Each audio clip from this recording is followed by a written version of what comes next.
What is up, guys? It's Schaefer Productions. Thank you so much for tuning back into the channel.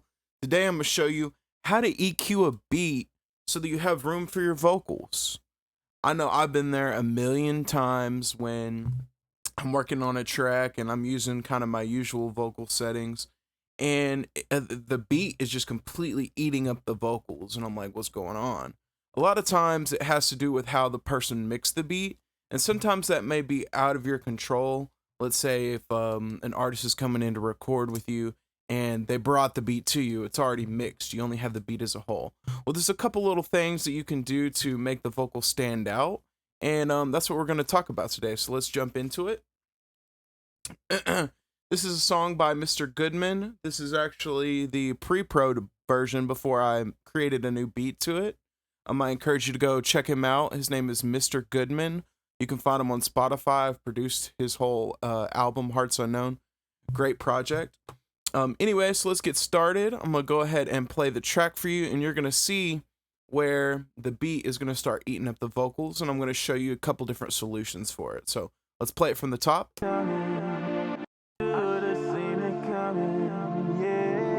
So it sounds fine at the beginning. Spacey. I should have seen it coming, yeah. I should have seen it coming. I should have seen it coming, yeah. I should have seen it coming. I should have seen it coming, yeah. I should have seen it coming. You were cheating this whole time. Okay, right here. You said you would never hurt me. I believed you, and this whole time you said you would never hurt. Right, so you can tell when all those synths and those leads and different things come in, it's not meshing very well with the vocals. It's kind of taking up too much room. So the easiest way to fix that is to go and pull up an EQ. Just going to grab this Fruity Parametric EQ2, stock EQ that comes with the FL Studio. And I'm going to play, I loop this section right here, and I'm going to play with the EQ. Now, my technique is to do a giant boost on the beat and listen to where the vocals pretty much completely disappear during your boost. That is pretty much going to let you know that that is a key frequency range for the vocals. So then you're going to go ahead and cut that range out of the beat, okay? It may sound a little confusing, but when you see in action, you may understand a little bit better. So I'm going to go ahead and play the section, and we're going to play with this EQ. First, I'm going to boost, find where the vocals disappear, and then I'm going to dip it down in the beat, okay? Let's do it. You were cheating this whole time. You said you would never hurt me. I believed you, and you lied. All right, my bad. I was EQing the vocal instead. So now I'm going to be EQing the beat. Let's give it a try one more time. You were cheating this whole time. You said you would never hurt me. I believed you, and you lied. But you never will deserve me. Okay, right there seems to be a crucial area, so let's try dipping this area down in the beat a little bit. Let's see. You were cheating this whole time. You said you would never hurt me. Also, you can play with the Q. It's these little knobs down here, and that's going to help you adjust how broad the cut is that you're doing. So maybe try smaller cuts at first, and just use your ears. There's no real rules here. Don't be scared to carve into the beat hardcore if you really need to, because at the end of the day, the vocals are usually the focal point of the song. So I'm going to go ahead and play it. Let's tweak it. You were cheating this whole time. You said you would never hurt me. I believed you, and you lied. But you never will deserve me. You were cheating this whole time. You said you would never hurt me. I believed you, and you lied. But you never All right, now it also becomes a balancing act of how much do I want the beat to punch through versus how much clarity do I need of the vocals. So it's really a taste thing. There's no rules. Every beat, every vocal is going to be completely different. So also keep in mind, a lot of times this 500 range is a very important part for vocals. Also the 1K region. And a lot of times you can have a lot of buildup in beats if there's too much low mid. So that's often a section I like to play with.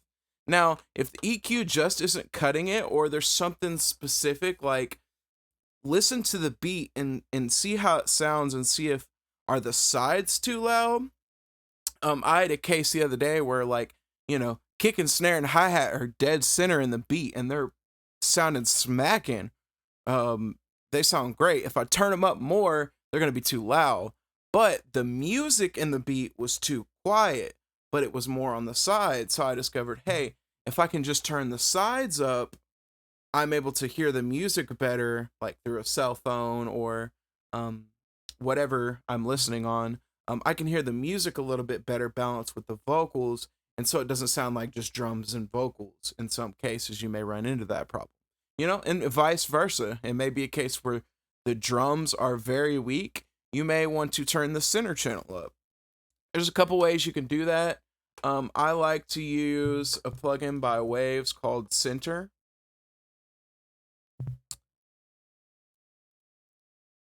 There you go.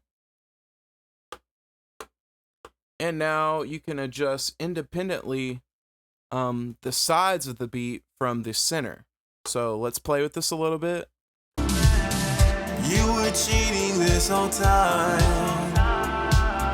You said you would never hurt me. I believed you and your lies, but you never will deserve me. You were cheating this whole time. You said you... Right, and then you can go back and tweak your EQ. You were cheating this whole time. You know, you're trying to find that balance. And then your other option is also you can use MidSide EQ. So my favorite EQ for MidSide EQ is going to be Fab Filter Pro Q2.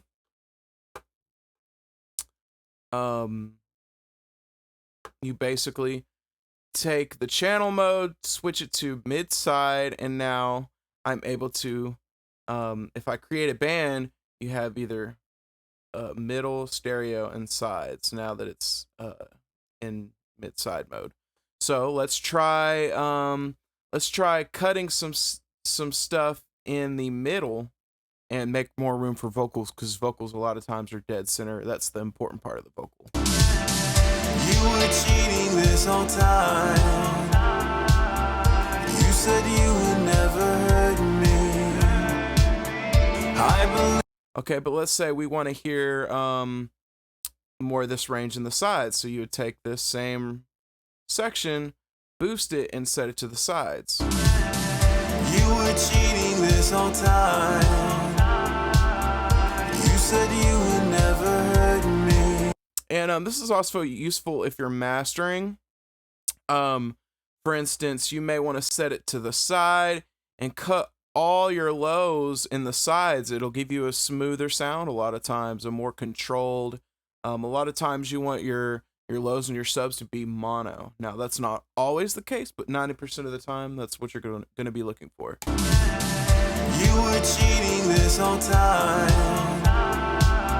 You said you would never hurt me. Honestly, I'm surprised with how much I can get away with cutting in the sides, and the beat still sounds fine.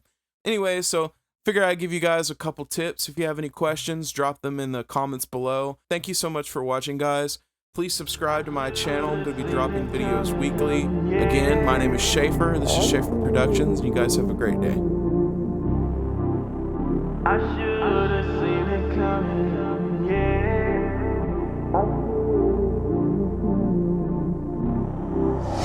I should have seen it coming,